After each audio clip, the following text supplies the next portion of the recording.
I just finished reading Vitalik Buterin's latest article titled AI as the Engine, Humans as the Steering Wheel.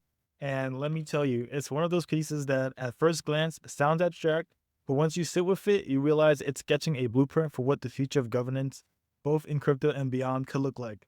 Let me break it down for you, not as a technical review, but as a conversation, because that's what it felt like reading it. Vitalik isn't saying, here's the answer. He's saying, here's a new way to think about power, responsibility, and how we govern systems when AI becomes a core part of them.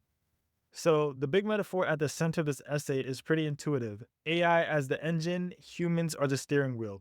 And honestly, I love this framing because it immediately flips the conversation. Most people today are either excited or terrified about AI being in control, like it's going to replace humans. But Vitalik is saying, no, it should not replace us, it should amplify us. AI can handle the brute force, the scale, the constant decision making. But humans should be the one to providing the intent, the direction, and the values. Think about it like this. You don't want an AI flying the plane and deciding where to go. You want it doing the flying efficiently, smoothly, better than any human ever could. But you, the human, need the chart, the destination. That's the idea. Now, Vitalik starts by asking, well, why not just give AI like full control? Isn't that more efficient? And yet it is until it's not. He points out a few core issues. Most AI models today are these massive black boxes of all kinds of biases baked in. You can't audit them easily. You don't know who trained them or on what. And worst of all, these models evolve fast, like absurdly fast. So if you put an AI in charge of a DAO or a protocol, what you're really doing is putting the people who train or upgrade that AI in charge. You've just created a centralized system with extra steps. So instead of saying, let's enshrine this one AI as the ruler, Vitalik proposes a model where AIs are participants in a system, not overlords. He draws inspiration from markets. In a free market, the rules are relatively dumb and static, like property rights or contract law. But all the intelligence comes from the players, entrepreneurs, buyers, sellers.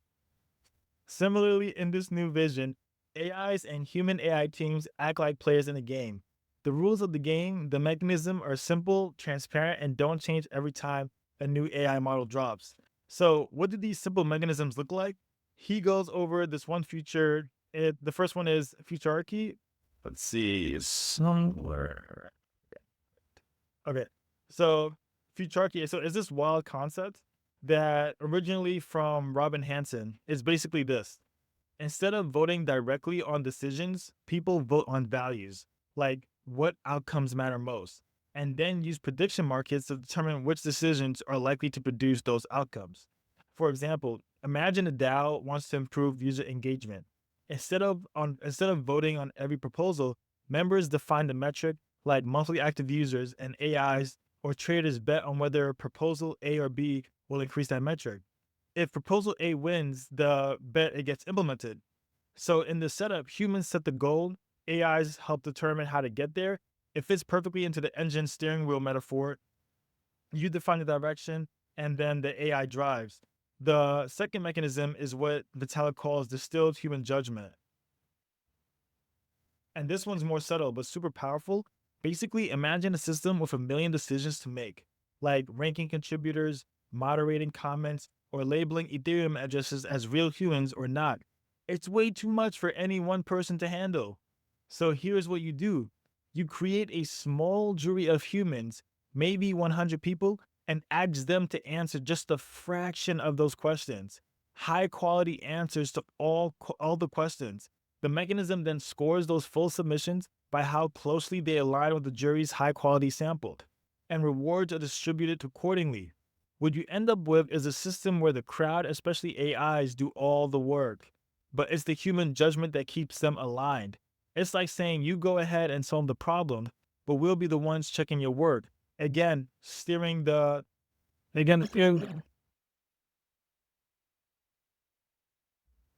again, the steering wheel. This also solves a practical issue with AI. It's great at generating answers, but not always trustworthy. But verifying answers, that's much simpler, and that's where humans shine. Vitalik then goes further with something called deep funding.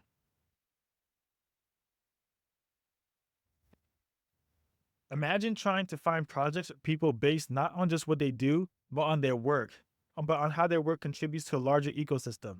Kind of like citation graphs in academia or dependency trees in software.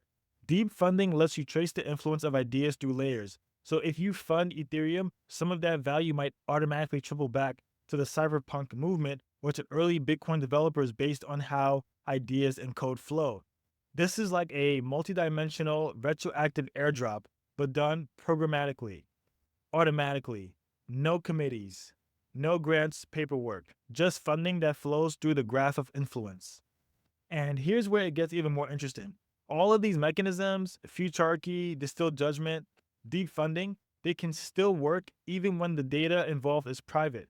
Vitalik talks about using cryptographic tools like multi-party computation or homomorphic encryption to let AIs access sensitive info without exposing it publicly.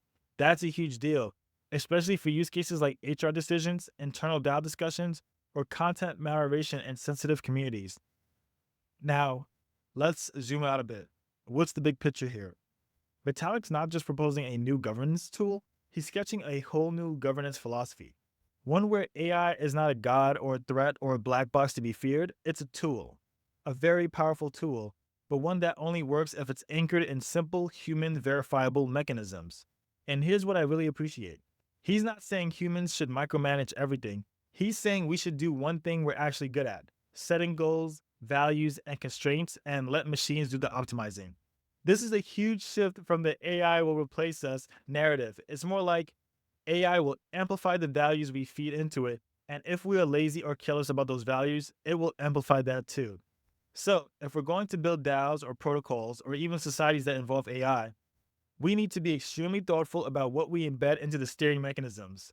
The decisions we do not make, like how juries are selected, how rewards are distributed, what questions get asked, those might matter more than the decisions we do make. To me, this all speaks to a future where governance looks less like mass voting and more like a constant negotiation between human goals and machine intelligence, where democracy doesn't mean every person voting on every issue, but rather humans designing mechanisms that reflect shared values and letting intelligent systems help carry them out. It's not perfect, it's not simple, but it's real, and it's starting now. So, yeah, so that's what Vitalik's talking about and defunding. And so, yeah, AI is the engine, humans as the steering wheel. That might be the most important design principle we can adopt over the next 10 years, not just in crypto, but but across everything we build. So those were my thoughts. Thanks, guys. And girls. Thanks, everybody. Okay.